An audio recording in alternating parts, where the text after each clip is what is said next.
우리는 살아가면서 자기 자신에게 질문할 때가 있습니다. 철학적인 질문이라고 할 수 있는데, 나는 누구인가? 또 나는 무엇을 위해서 사는가? 또 나는 어디서부터 와서 어디로 가는가라고 질문할 때가 있어요. 어떤 분은 목사님 아주 사춘기인 것 같은데요, 이렇게 말하는 분도 있고, 어떤 분은 목사님 갱년기인가요? 이렇게 이야기하는 분도 있을 거예요. 어떤 분들은 살아가면서 이런 질문에 대해서 그냥 지나가지요, 묻혀지고 아니면 잊어버리거나 아니면 삶이 고달파서 그런 마음의 생각을 할 여유도 없어요 라고 말씀하실 수도 있어요. 그러나 우리 자신에 대한 이런 근본적인 질문은 우리에게 꼭 필요한 질문이요, 살아가면서 해결해야 할 질문임을 우리는 알아요. 많은 인류의 역사 가운데 철학과 문명이 이 명제를 해결하려고 많은 철학자들이, 성자들이 이야기하지만 뚜렷하게 알 수 없는 문제로 여전히 숙제로 남겨놓고 있어요. 인간의 철학과 지혜로는 도무지 해결할 수 없는 질문이기 때문에 그래요.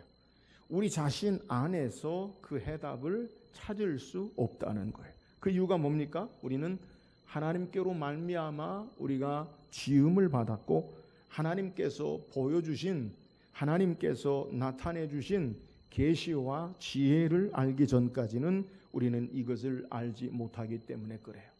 존 칼빈은 기독교 강요에서 그의 책에서 말하기를, 인간은 하나님을 아는 지식으로 자신을 바라보기 전까지는 결코 자신을 아는 지식에 이를 수 없다. 무슨 말입니까? 우리를 지으신 하나님을 통하지 않고서는 우리 자신에 대해서 결코 바르게 이해할 수 없다는 거예요. 그러므로 우리는 하나님을 아는 참된 지식 가운데 우리 자신이 어떤 존재임을 알고, 우리가 어떻게 지음받았는지, 무엇을 위해 살아야 하는지, 우리가 어떻게 살아야 하는지를 알 수 있다라는 거예요. 이런 진리를 분명하게 바르게 보여주는 책이 있습니다. 그것은 바로 창세기예요. 종교개혁가 마틴 루터는 말하기를, 창세기는 모든 성경의 모판이다 라고 이야기해요. 창세기를 알지 못하고 이해하지 못하고는요, 우리는 성경 전체를 이해할 수 없으며, 창세기를 알지 못하고 이해하지 못하고는요, 우리는 신약 성경을 결코 바르게 해석할 수 없어요. 성경 전체는 우리에게 하나님의 창조로 시작해서, 창세기죠, 그리고 계시로 하나님의 새 창조, 마지막 새 창조의 역사로 우리에게 성경이 마무리해요. 그러므로 처음과 끝, 처음을 알지 못하고 마지막을 알 수 없고 그 과정을 이해할 수 없다는 거예요.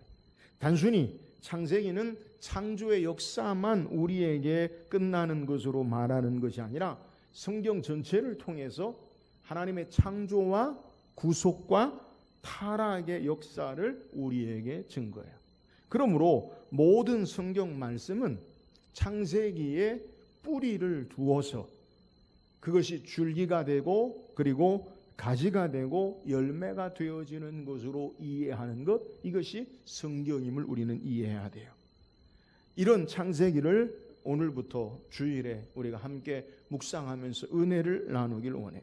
우리는 창세기를 생각하면 신앙생활 오래 하신 분들은 한두 번 다 듣고 그리고 많이 읽었던 내용임을 우리는 생각이 돼요. 그래서 때로는 착각하기를 창세기는 우리가 다 아는 내용입니다 라고 가볍게 지나칠 수 있어요. 그런데 우리의 신앙의 가장 큰 문제가 뭐냐? 그것은, 신앙의 위기는요, 우리에게 깊이 있는 신앙이 없다라는 것을 깨달아야 돼요. 오늘날 현대인의 신앙의 위기가 뭐냐? 그것은 깊이 있는 신앙이 없어요. 피상적으로 겉으로 아는 것으로 전부를 이해한다고 착각해요. 하나님과의 깊은 영적인 만남의 역사를 뒤로하고 가볍게 쉽게 신앙하는 것이 우리의 문제예요. 저는 바라기는 우리 교회 성도들은 신앙의 깊이가 하나님의 말씀을 통해 깊이 있는 신앙이 될 수 있기를 주의 이름으로 축원합니다. 창세기를 통해서 하나님을 인격적으로 만나고 그의 놀라우신 계획과 섭리와 뜻을 깨달아 우리의 삶이 죄악 가운데 고난 가운데 어떻게 이 땅을 살아가고 승리하며 하나님 나라에까지 이르는가, 그리고 우리의 삶이 어떻게 변화되어지는가라는 것을 가지고 이 말씀을 묵상하기를 소원해요. 오늘 창세기를 이제 강의하기 전에 우리는 창세기에 관한 전체적인 내용을 살피길 원해요. 흔히 우리가 말하듯이 나무를 보기 전에 숲을 먼저 보아야 하는 것처럼 우리가 창세기를 이해하기 위해서는 전체적인 내용을 통해서 우리가 성경을 어떻게, 창세기를 어떻게 읽어나가야 하는지를 알아야 하기 때문에 그래요. 자, 그렇다면 먼저 창세기라는 책의 이름에 대해서 우리가 이해할 필요가 있어요. 여러분, 창세기, 한자로 창조할 창, 세상새, 그리고 기록할 기. 그러니까 한자의 의미를 따르면 세상을 창조한 기록으로 우리에게 소개해요. 근데 이 창세기로 불리는 이 성경에 우리는 각 권, 그러니까 창세기, 출애굽기, 레위기부터 구약의 각 권의 이름을 예수님 오시기 전에 성경인 구약 성경의 각 권의 이름이 없었어요. 히브리인들은 성경을 어떻게 분류하느냐? 율법서, 선지서, 성문서, 이렇게 크게 세 가지만 분류해요. 그러니까 오늘날 우리가 분류하는 것처럼 창세기, 출애굽기, 레위기 이렇게 분류하지 않았다는 거예요. 근데 창세기라고 불려진 것은 성경 첫 권, 각 권이 불려진 것은 예수님 탄생 전 주전 2세기, 정확히 이야기하면 주전 250년에 이집트의 알렉산드리아에서 헬라가 다스릴 때에 흩어져 있는 유대인들을 위해서 이스라엘의 12지파의 각 지파의 6명씩을 뽑아서 이 히브리어 성경을 헬라어로 번역하는 작업을 해요. 이것을 70인역이다, 셉투라진타라고 그렇게 이야기해요. 그래서 성경을 70인역으로 번역해요. 70인역으로 번역할 때에 이 히브리어를 헬라어로 번역하는데 그 이름을 어떻게 짓느냐? 유대인들이 70인역을 번역하면서 각 성경에 각 처음 나오는 단어로 이름을 붙이는 거예요. 그래서 이 창세기라는 이름도 이런 의미에서 히브리어 베레시트라는 말인데, 이 말은 in the beginning이라고, 태초에라는 의미예요. 헬라어로 게네시스라고 그래요. 게네시스. 그러니까 성경의 히브리어를 헬라어로 번역하는데 히브리어도 베레시트 첫 글자가, 그리고 헬라어로 번역할 때도 게네시스라는 말이에요. 우리가 이 헬라어 게네시스에서 영어 제네시스가 나온 거예요.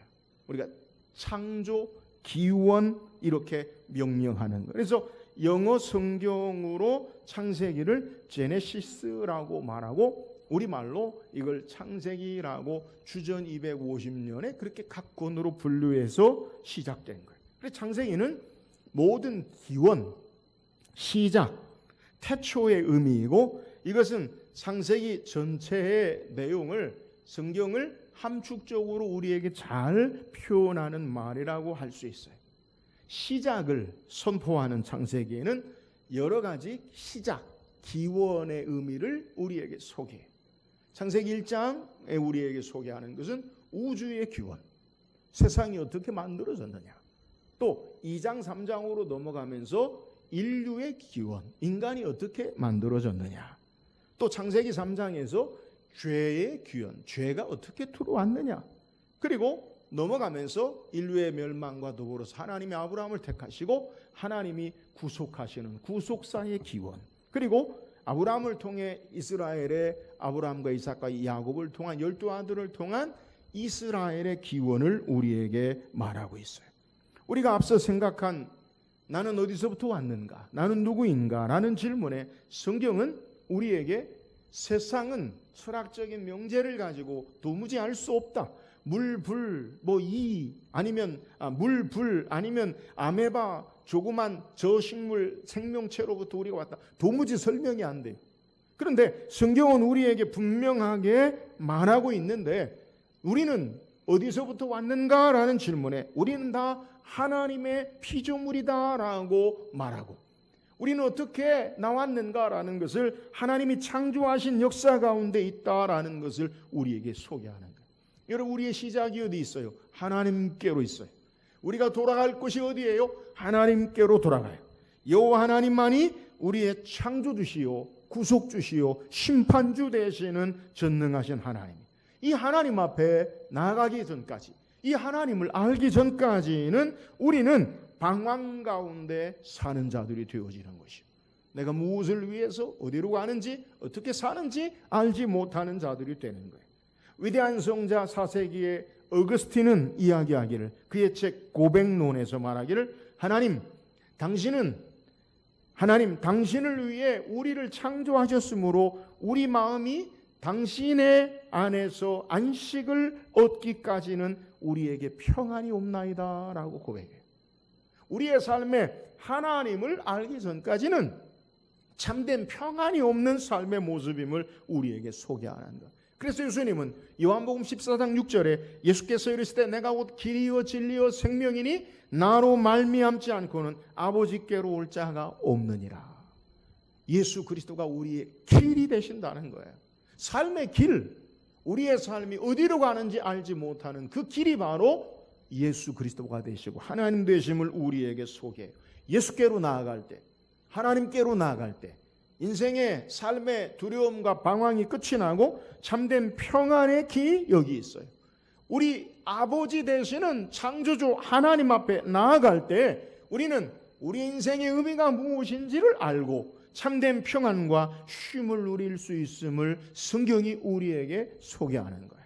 사랑하는 여러분, 우리가 창세기를 통해 하나님께로 더욱더 가까이 나가고 삶의 길이 예수 안에 하나님 안에 있음을 알고 참된 주님이 주시는 평안과 쉼을 누리며 주의 선하신 인도하심 앞에 삶이 있기를 주의 이름으로 축원합니다. 그러면 창세기는 누가 기록한 것입니까? 우리는 창세기, 출애굽기, 레위기, 민수기, 신명기 5권을 뭐라고 부르느냐? 뭐라고 불러요? 오경이라고 불러요. 모세 오경이라고 부르죠. 창세기는 이 모세 오경의 첫 번째 책이에요. 왜 모세 오경이라고 부릅니까? 모세가 기록한 책이기 때문에 우리는 모세 오경이라고 불러요. 모세 오경, 그러니까 오경의 저자, 창세기의 저자는 누구라는 것이냐? 모세가 기록한 것임을 우리는 전통적으로, 그리고 우리 교육주의 신앙에서 그대로 우리는 믿고 신앙해요.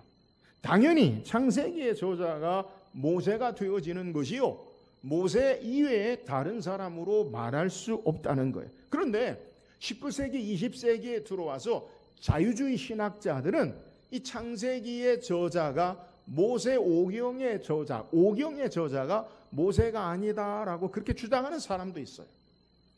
그러니까 성경을 연구하는 사람들 중에 하나님을 바르게 예수를 믿지 않으면서 성경을 세상의 시간과 삶으로 그렇게 해석하고 분류하면서 문서설이라고 주장을 해요. 그래서 JDEP의 문서라고 해서 그것이 서로 조작되어지고 그리고 후대에 모세가 기록한 것이 아니라 후대에 편집되어진 거다. 그래서 편집설이라고 그렇게 이야기도 하고 문서설이라고 이야기해요. 그 근거로 이야기하는 내용 가운데서 그들이 주장하는 성경의 상당한 근거가 뭐냐? 신명기 34장에 보면 모세의 죽음이 기록되어 있어요.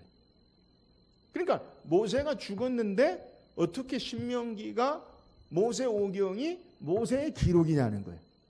죽은 다음에 다른 사람이 썼다는 거죠. 그래서 문서가 조작됐다는 거예요. 그런데 우리가 알듯이 신명기 34장은 여러분 우리가 성경을 보면 신명기 34장은 신명기의 가장 마지막 장이에요.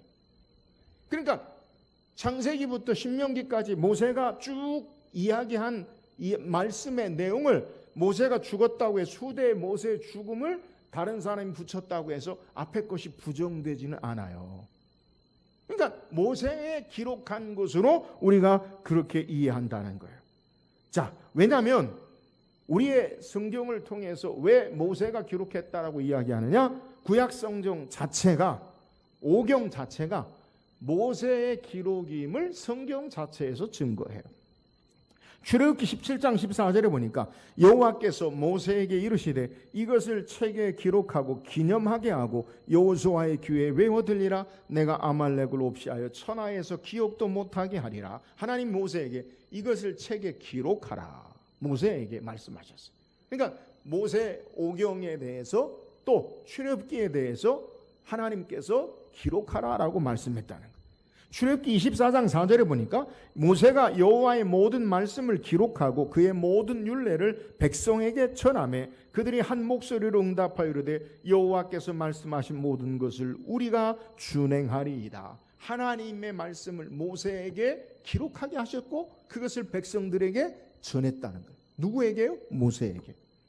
신명기 31장 9절에 또 모세가 이 율법을 써서 여호와의 언약궤를 매는 레위 자손 제사장들과 이스라엘 모든 장로에게 주고, 모세가 하나님 말씀을 기록해서 이스라엘 장로와 그리고 레위 자손 제사장들에게 주었다.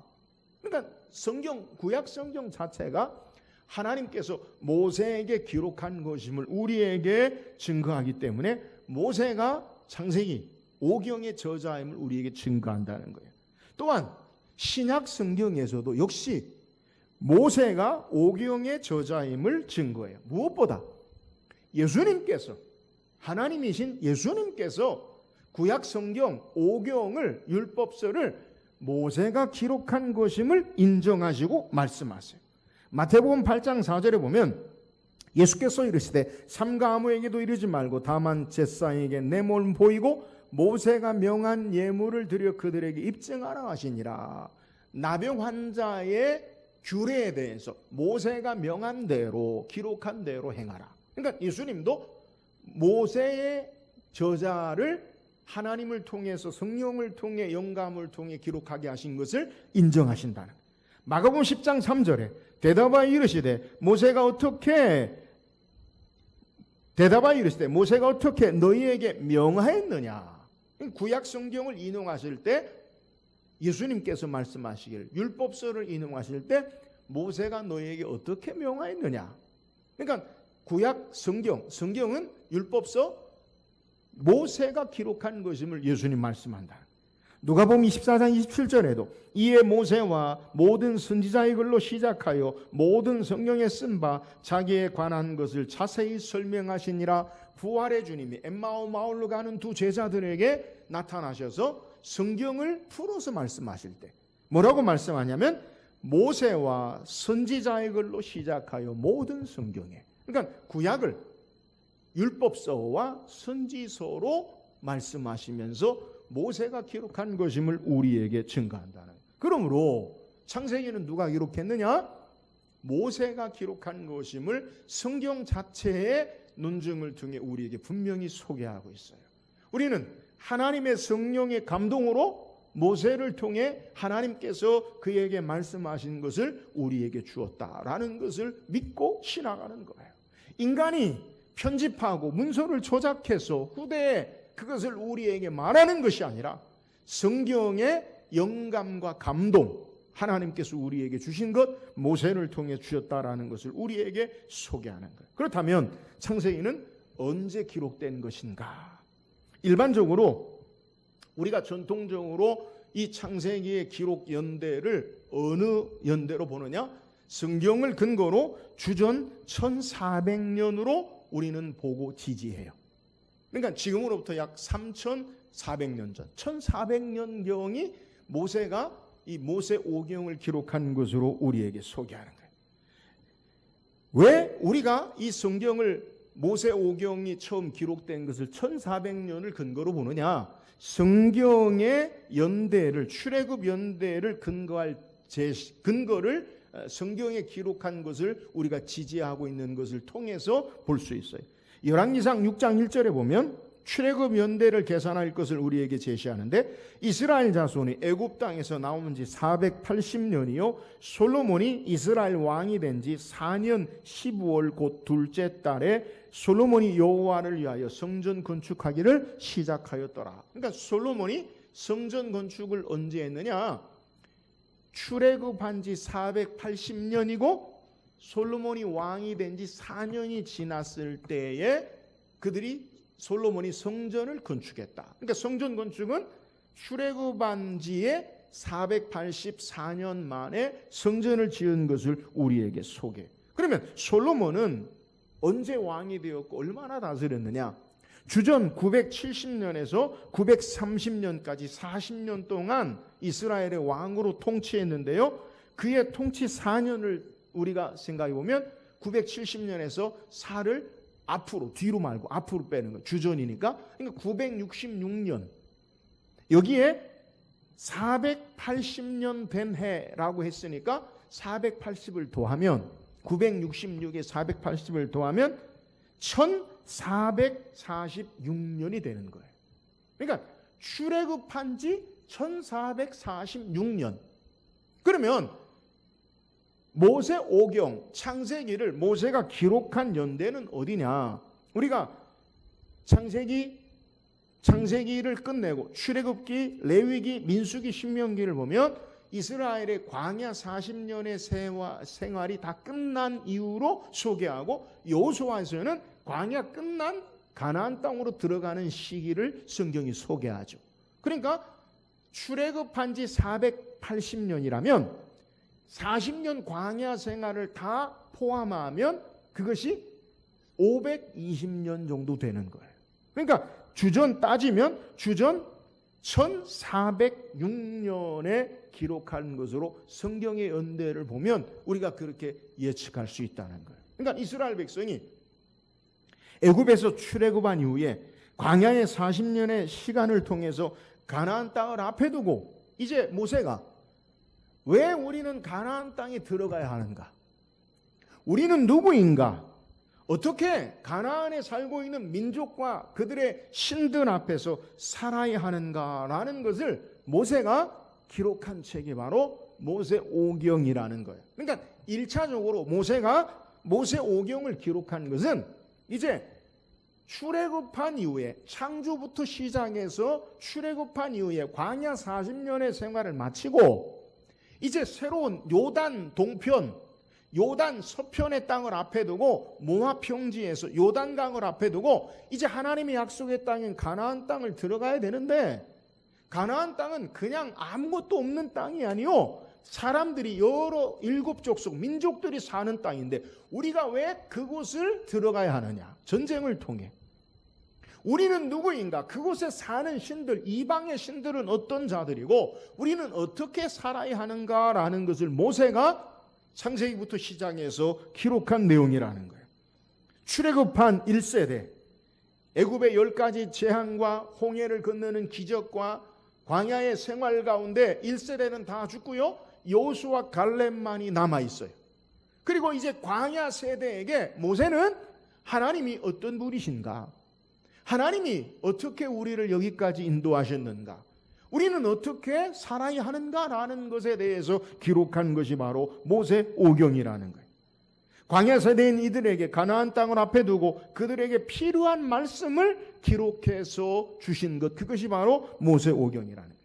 신명기 9장에 보면 가나안 땅을 앞에 두고 광야 세대인 이스라엘 민족이 어떤 마음의 상태, 심리적인 상태에 놓여 있는지에 대한 정보를 우리에게 제공해요. 신명기 9장 1절 2절에 보면 이스라엘아 들으라 내가 오늘 요단을 건너 너보다 강대한 나라들로 들어가서 그것을 차지하리니 그 성읍들은 크고 성벽은 하늘에 닿았으며 크고 많은 백성은 내가 아는 아낙 자손이라 그에 대한 말을 내가 들었나니 이르기를 누가 아낙 자손을 능히 당하리요 하거니와 지금 이스라엘 백성의 광야 세대에 가나안 땅을 앞에 둔 심리 상태가 뭐냐? 누가 아낙 자손을 능히 당하리요? 여러분 이스라엘 백성이 느끼는 두려움, 아낙 자손은요 고대로부터 거인 자손이 거인 자손. 그러니까 지금 이스라엘 백성들이 가나안 땅을 앞에 두고 생각하는 게 뭐냐? 누가 아낙 자손을 능히 당하리요? 그들이 그렇게 생각한다는 거예요. 야, 우리가 과연 그 땅에 갈 수 있을까? 우리가 과연 그들과 싸워서 이길 수 있을까? 우리는 과연 그들과 어떻게 우리의 삶을 살아야 하는가라고 질문한다는 거예요. 두려움 가운데. 그러면 우리를 지금까지 인도하신 하나님은 누구시고 하나님은 누구시고 자신들은 어떤 자들이요? 자신들의 조상들은 왜 애굽에서 나왔으며 왜 애굽에서 430년 동안 종살이를 했고 왜 이제 가나안 땅으로 들어가야 하는가? 근본적인 질문을 한다는 거예요. 또한 가나안 땅은 그 땅의 사람들은 자신들보다 강한 민족이 있는데 과연 우리가 들어가서 그들과 싸워서 이길 수 있는가? 하나님은 가나안의 신보다 우리에게 함께 하셔서 더 강한 신이신가라는 것에 대해서 모세는 창세기부터 시작해서 신명기를 통해서 주시는 거예요. 창세기는 이런 상황 가운데 놓여있는 이스라엘 백성들에게 그들의 정체성과 사명을 확인시켜주고 하나님이 어떤 분이신지 하나님의 계획이 무엇인지를 깨닫게 함으로 두려움을 극복하고 가나안을 정복할 수 있도록 격려하는 내용의 책이 바로 모세오경 창세기의 내용임을 우리에게 소개하는 거예요. 사랑하는 여러분, 오늘 우리의 삶도 마찬가지예요. 우리가 사는 현실은 무엇 하나? 여러분, 확실한 것이 없고 불확실한 두려움의 현실과 미래 가운데 우리는 살고 있어요. 우리가 흔히 이야기하죠. 가장 확실한 것은 삶이 불확실하다는 것이 가장 확실한 것이다. 그렇게 이야기하잖아요. 내일의 삶에 우리의 계획과 장래의 삶의 모습이 어느 하나 분명하고 확신하고 안정적인 것, 여러분 그런 보장이 있어요? 여러분 내일의 삶에 안정된 눈에 보이는 미래와 삶의 가치가 있냐고요? 물론 그런 분도 계실 거예요. 경제적으로 나는 목사님 준비를 해놨어요. 그럼 경제적인 것만으로 끝납니까? 그러잖아요. 건강의 삶이나 환경에 우리의 삶에 예측하지 못하는 많은 변수와 일들 때문에 우리는요 내일의 삶을 우리가 장담하고 확신할 수 있는 인생은 아무도 없다는 거예요. 이러한 삶의 모습 가운데 과연 우리는 이러한 삶을 통해서 승리하며 나갈 수 있는가? 하나님 나라를 향하여 끝까지 그의 백성으로 살아갈 힘이 있는가? 여러분 우리는 우리의 삶이 너무 연약하고 우리의 삶의 모습 가운데 온전치 못함을 알잖아요. 우리 자신이 누구 하나 삶을 굳건하게 믿음 안에 신앙의 대장부로 붙잡고 장담할 수 있는 인생이 어디 있어요? 수십 번 수백 번 하루에도 우리의 마음이 믿음 있는 것 같기도 하고 그렇지 못한 것 같기도 하고 삶의 환경에 주저앉고 절망하기도 하고 다시 하나님의 은혜로 일어서기도 하는 이러한 삶의 모습이 아니에요. 우리는 이 세상에 하나님 없는 세대 가운데 어떻게 살아야 하는가? 여러분 세상은 하나님의 역사와 하나님을 인정하지 않아요. 그러므로 여전히 하나님 없는 세대 가운데서 우리의 삶을 산다는 것, 그 녹록치 않아요. 믿음으로 신앙하고 산다는 것, 하나님의 자녀로 산다는 것, 하나님이 없는 자들과 하나님을 모시고 사는 삶에 괴리가 있다는 거예요. 여러분 이러한 세대 가운데 우리는 두려움 가운데 우리는 어떻게 살아야 하는가? 이러한 삶의 모습 가운데 우리의 모든 것을 지으시고 지키시고 약속하시고 선택하시고 도우시고 함께 하시는 하나님의 역사를 이루어 나가심을 우리에게 창세기와 그리고 오경을 통해 우리에게 증거하는 거예요. 사랑하는 여러분, 창세기를 통해서 이런 불안과 내일의 염려와 걱정이 해결될 수 있기를 주의 이름으로 축원합니다. 두려움과 염려와 미래에 대한 삶의 모습 가운데 이 땅에 하나님의 자녀로 살아가는 의미가 무엇인가? 우리를 향한 하나님의 놀라운 계획과 역사가 무엇인가? 하나님의 약속이 무엇인가를 붙잡고 이 땅을 살아나가게 하는 책이 바로 우리에게 말씀하고 있는 성경이요 창세기라는 거예요. 사랑하는 여러분, 오늘 하나님이 우리를 향한 도우심과 함께 하심, 우리를 향한 선한 계획과 역사하심 무엇인지를 말씀을 묵상해 가면서 확인하고 이 두려움과 그리고 불확실한 세대에 믿음으로 승리하며 나가는 귀한 은혜가 우리에게 있기를 주의 이름으로 축원합니다. 또한 내용을 전체적으로 살피면 창세기는요 크게 두 부분으로 나눌 수 있어요. 창세기 1장에서 11장까지는 우주와 인류의 보편적인 모든 역사를 기록해요. 그러니까 성경에만 나오는 역사가 아니라 온 세계와 우주의 역사를 1장에서 11장까지 소개하고요. 또 12장에서 50장까지는 아브라함과 이삭과 야곱, 요셉으로 이어지는 족장의 역사를 우리에게 기록해요. 그래서 창세기 12장에서 50장까지를 살피면 4명의 족장들의 역사를 통해 앞에 창세기 1장 11장에 비하면 역사적으로 매우 느리게 기록되어 있어요. 그러니까 세상의 창조와 창세기 1장, 11장은 바벨탑 사건까지. 이 역사는요, 매우 빠르게 간단하게 기록해 간략하게. 그러니까 인류의 시작과 더불어서 바벨탑의 사건까지. 성경에 나오는 인물들의 연수를 우리가 살피면 아담부터 시작해서 900세 이상 살았던 사람들의 연수를 살피면 인류의 역사를 성경은 어떻게 보느냐? 주전 약 4,000년경으로 봐요. 그러니까 아담부터 시작하면 주전 약 4,200, 4,300년 정도부터 시작하고, 그리고 아브라함 때는 주전 약 2,000년경으로 그렇게 봐요.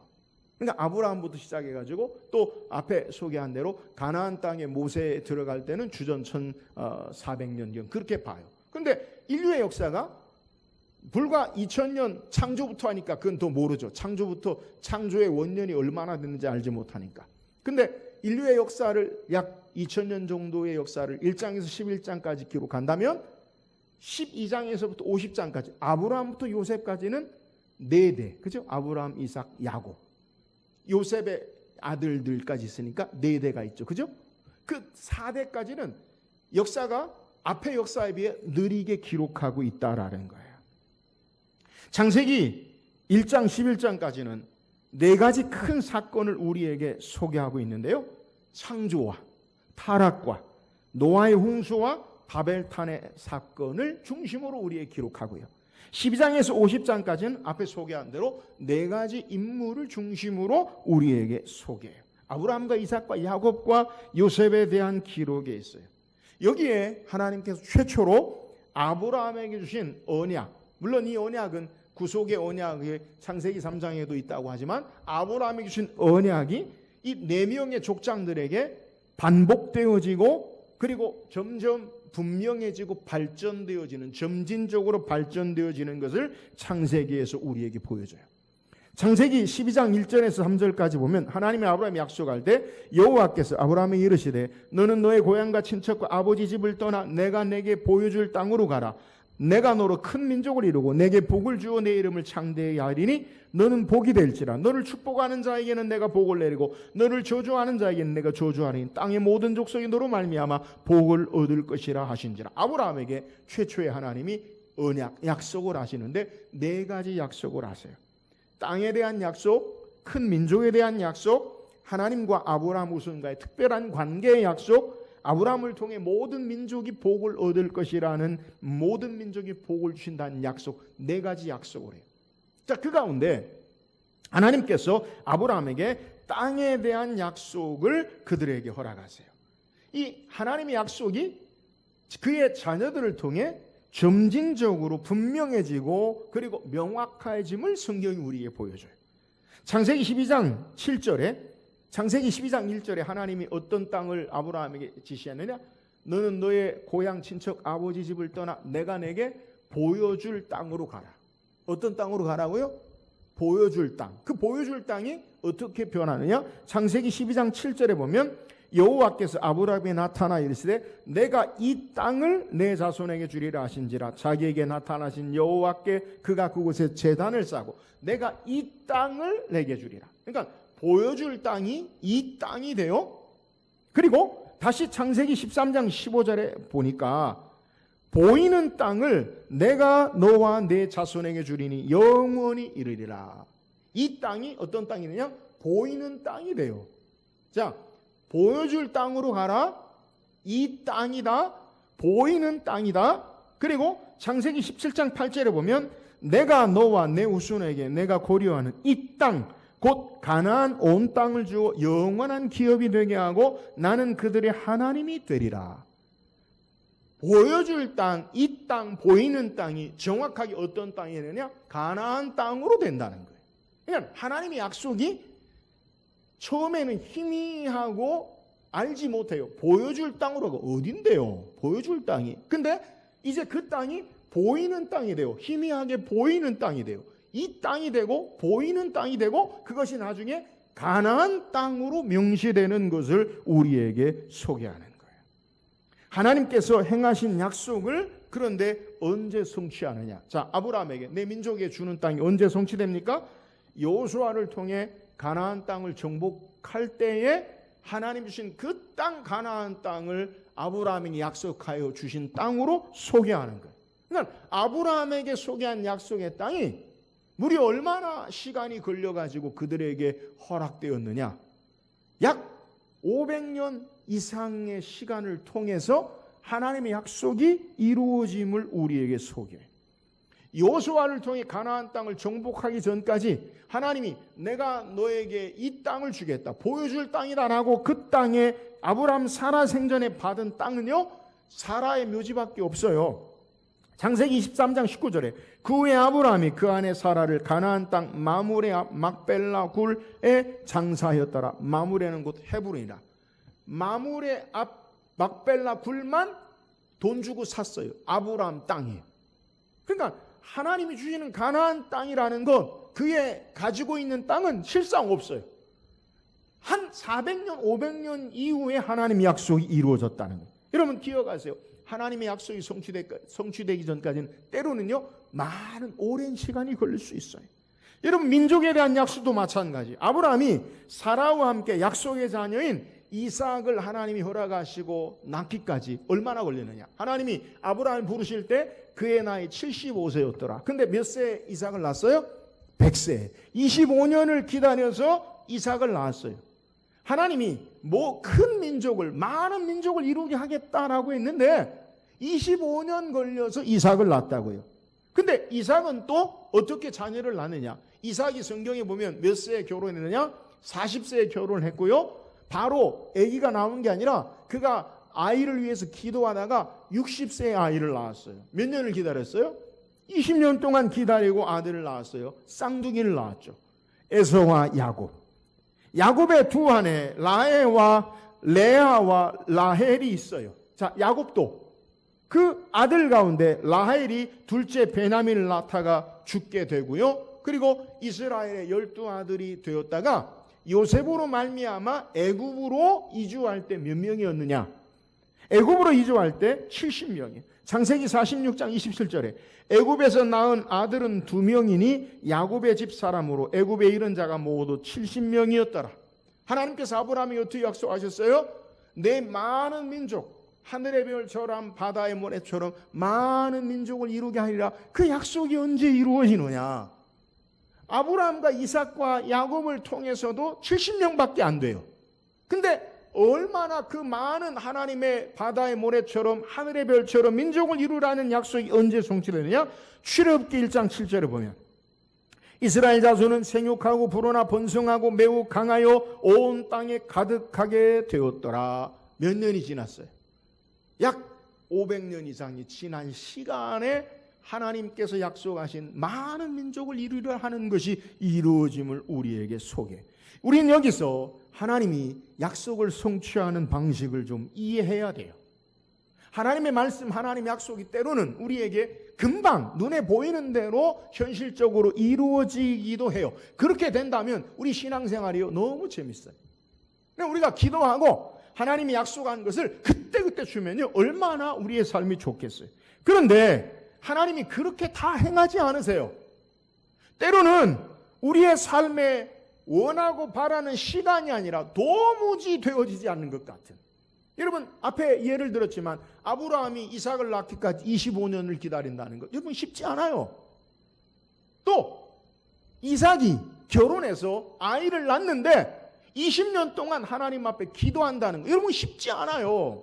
우리가 어떤 문제나 일을 놓고 하나님 앞에 기도하고 약속을 바라보고 하나님 앞에 기다리고 있다는 것, 그 시간이 쉽지 않다는 거예요. 우리의 조급함과 시간표, 우리의 조급함과 우리의 시간표대로 하나님께서 일하신다면 얼마나 좋겠어요. 그러나 하나님은 우리의 시간표나 우리의 원하는 대로 우리의 삶을 이끄시는 것이 아니라 하나님의 계획과 구속의 역사를 따라 하나님의 시간표를 따라 일하심을 우리는 이해해야 된다는 거예요. 그래서 우리가 기억할 것은 하나님의 약속은 비록 더딜지라도 반드시 성취가 되어진다는 거예요. 하나님께서 우리에게 약속을 주시면서 순종하라고 하면서 처음부터 끝까지 다 모든 것을 보이시고 알게 하시지도 않으세요. 아브라함이 약속하셨어요. 내가 너에게 보여줄 땅이라고 약속하셨어요. 여러분, 눈에 금방 보이면 얼마나 좋겠어요. 장소가 분명한 목적을 두면 얼마나 좋겠어요. 그런데 하나님은 하나님의 말씀을 따라서 믿고 순종하고 나가면 조금씩 보이게 하고 결국 목적지에 그의 후손을 통해 도달하게 하시는 것을 우리에게 소개해요. 여러분, 하나님의 약속은 반드시 이루심을 믿으시기를 주의 이름으로 축원합니다. 비록 더딜지라도 이루어져요. 그래서 하박국 선지자는 하박국 2장 3절에 이 묵시는 정한 때가 있느니 그 종말이 속히 이르겠고 결코 거짓되지 아니하리라. 비록 더딜지라도 기다리라. 지체되지 않고 반드시 응하리라. 여러분, 하나님의 말씀은 비록 더딜지라도 반드시 이루어짐을 믿으시기를 주의 이름으로 축원합니다. 여러분, 믿음이 뭐예요? 믿음이란 이런 하나님의 약속을 바라보고 우리의 삶에 비록 우리의 눈에 보여지는 대로 되지 않는다 할지라도 한 걸음 한 걸음 말씀을 따라서 신앙하는 것이 믿음임을 믿으시기를 주의 이름으로 축원합니다. 현실의 삶은요, 우리의 바람과 기대대로 금방 변하지 않아요. 하나님의 약속이 신실함엔 불구하고 우리의 삶이 여전히 그대로인 삶을 우리는 살 수 있다는 거예요. 그럼에도 불구하고 우리 하나님의 약속을 붙잡고 믿음으로 인내하고 나아갈 때 반드시 하나님의 약속이 하나님의 능력 역사를 통해 우리 가운데 이루어짐을 믿으시기를 주의 이름으로 축원합니다. 오늘 신앙의 삶의 모습이 바로 이런 거예요. 오늘 우리의 현실이 비록 어렵고 앞이 보이지 않는 것 같은 삶을 살 수 있어요. 그럼에도 불구하고 우리는 여전히 하나님을 신뢰하고 하나님의 약속을 부여잡고 믿음으로 나아가면 반드시 하나님께서 일하시고 완성하시고 하나님의 선한 역사를 이루어 나가시는 것을 체험하는 것을 여러분 우리의 삶을 통해 확증해야 돼요. 바라기는 우리 교회가 이런 교회가 되기를 주의 이름으로 축원합니다. 우리의 눈에 보이지 않아도 주께서 우리를 향한 선하신 계획과 역사, 그것이 반드시 이루어짐을 믿음으로 바라보고 오늘 우리가 해야 할 일, 우리가 씨를 뿌리는 일이면 씨를 뿌리는 일, 열매가 우리에게 없다 할지라도 하나님께서 반드시 그 행하신 역사를 이루심을 바라보고 믿음으로 하나님의 역사를 바라보고 승리하며 나아가는 우리 귀한 성도들 될 수 있기를 주의 이름으로 축원합니다. 오늘 성경 창세기를 통해 대략적으로 우리가 어떤 은혜를 사모하고 어떻게 이해하는지에 대해서 우리가 말씀 묵상했어요. 여러분, 창세기는 내가 누구인지, 내가 어디서부터 왔는지, 내가 어떤 삶을 살아야 하는지를 우리에게 말씀하게 했어요. 하나님이 우리의 창조주 되시고 하나님의 선한 계획 가운데 있고 우리 하나님께로 나아가요. 날마다 예수 그리스도 하나님께로 나아가는 저와 여러분 되기를 주의 이름으로 축원합니다. 또 우리는 성경을 통해서 창세기를 통해 왜 하나님이 창세기를 주셨는가? 이스라엘 백성 가나안 땅을 앞에 두고 내가 왜 여기 와 있는가? 우리는 앞으로 어떤 가나안 땅을 정복하는 데 살아야 하는가? 하나님은 누구신가? 하나님 우리를 어떻게 도우시는가? 불안과 염려 가운데 하나님께서 행하시는 역사와 하나님의 약속을 부여잡고 담대함으로 믿음 안에 서게 하는 책이 바로 창세기요 모세오경이에요. 사랑하는 여러분, 우리 앞길도 우리의 내일의 염려와 걱정과 불안 가운데 우리가 알 수 없지만 하나님의 자녀로 살아가는 의미가 무엇인지를 바르게 알고 하나님의 말씀을 따라 믿음으로 승리하며 나가기를 주의 이름으로 축원합니다. 오늘 창세기를 통해 우리가 붙잡아야 할 교훈이 뭡니까? 하나님의 약속은 비록 더딜지라도 우리의 눈에 희미하고 보이지 않는 것 같다 할지라도 점진적으로 믿음으로 말씀을 따라 가다 보면 더욱더 분명해지고 선명해지고 마침내 하나님의 약속을 이루는 역사를 볼 수 있어요. 우리 하나님의 약속을 신뢰하고 믿음으로 우리의 한날 한날 우리의 삶을 살아감으로 하나님의 역사를 이루며 감당하는 우리 모든 성도 되기를 주의 이름으로 축원합니다.